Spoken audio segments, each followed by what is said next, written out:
ఓం నమో నారాయణాయ నమశివాయ. శ్రీ విశ్వావసనామ సంవత్సర ఉగాది శుభాకాంక్షలు. ఈ సంవత్సరము ద్వాదశ రాశుల్లో కర్కాటక రాశి ఫలితాలు చూసుకున్నట్టయితే ఆదాయం 8, వ్యయం 2, రాజపూజ్యం 7, అవమానం 3. ఈ విధంగా ఆదాయ వ్యయాలు ఉన్నాయి.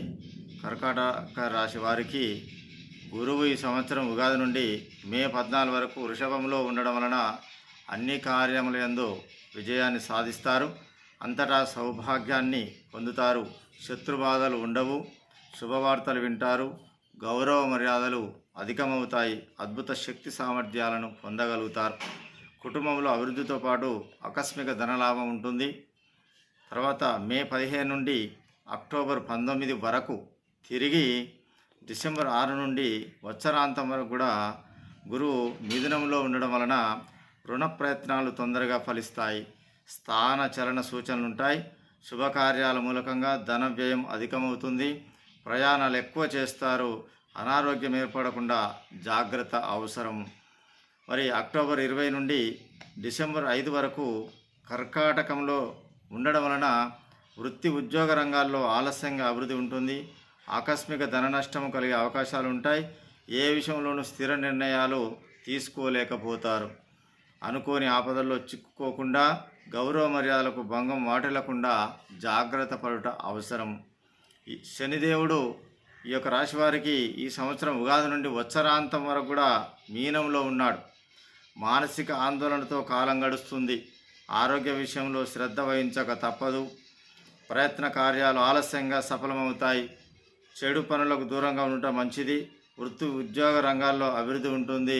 స్థిరాస్తులకు సంబంధించిన విషయాల్లో జాగ్రత్త అవసరము. ఈ యొక్క కర్కాటక రాశి వారికి రాహు ఫలితాలు చూసుకున్నట్టయితే ఈ సంవత్సరం ఉగాది నుండి మే 18 వరకు మీనంలో ఉన్నాడు. తలచిన కార్యాలకు ఆటంకాలు ఎదురవుతాయి. స్థిరాస్తులకు సంబంధించిన సమస్యల్లో జాగ్రత్తగా ఉండటం మంచిది. మోసపోయే అవకాశాలు ఉన్నాయి. ఆర్థిక పరిస్థితి ఆందోళనకరంగా మారుతుంది. నూతన కార్యాలు ప్రారంభించకూడదు. అదేవిధంగా ప్రయాణాలు ఎక్కువ చేస్తారు.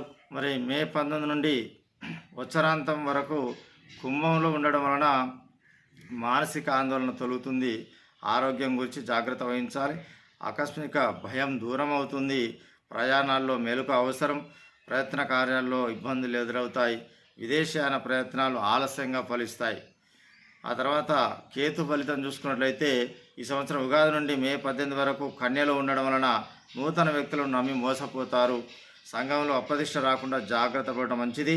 ప్రయత్న కార్యాలకు ఆటంకాలు ఎదురవడంతో ఇబ్బంది పడతారు. దైవ దర్శనానికి ప్రయత్నిస్తారు. రుణ ప్రయత్నాలు ఆలస్యంగా ఫలిస్తాయి. సోదర వైరం కలిగే అవకాశం ఉంది. మే 19 నుండి వత్సరాంతం వరకు కూడా సింహంలోకి కేతువు రావడం వలన కుటుంబ పరిస్థితులు సంతృప్తికరంగా ఉంటాయి. ఆకస్మిక ధనలాభంతో రుణ బాధలు తొలగిపోతాయి. సమాజంలో మంచి పేరు సంపాదిస్తారు. ఇతరులు మిమ్మల్ని ఆదర్శంగా తీసుకుంటూ కృషి చేస్తారు. స్త్రీలు బంధుమిత్రులని కలుస్తారు. ఇటువంటి కేతు ఫలితాలు ఉన్నాయి.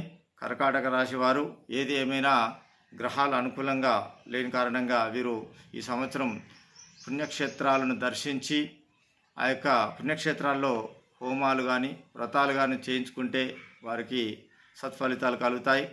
అదేవిధంగా ఆ యొక్క క్షేత్రానికి వెళ్ళినప్పుడు గోమాతకు కూడా పూజలు చేసుకొని గోమాతకు ఆహారం తినిపించి గోమాత యొక్క ఆశీర్వాదం, పుణ్యక్షేత్ర దర్శనము, ఆ యొక్క పుణ్యనదుల యొక్క స్నానాలు చేయడం వలన వీరికి సత్ఫలితాలు కలిగి వీరు చక్కగా ఆనందంగా ఉంటారు.